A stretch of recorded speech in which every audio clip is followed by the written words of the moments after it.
İlçe genelinde yaptığımız denetimlerde son kullanma tarihi geçmiş, etiketsiz ve muhafaza koşullarına uymayan yaklaşık 5 ton ürüne el koymuş bulunmaktayız.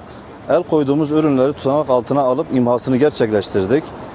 Halkımızın sağlığını doğrudan tehdit eden hiçbir unsura müsamaha gösterilmemektedir.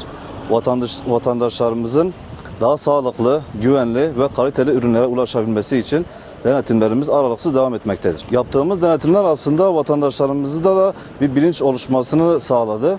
Vatandaşlarımız da ürün aldıkları zaman son kullanma tarihlerini, etiketlerine, fiyatlarına o şekilde kontrol etmektedirler. Bu yaptığımız denetimlerin faydasını görüyoruz. Vatandaşlarımızın da şikayeti olduğu zaman bu şikayetlere müdahale ediyoruz.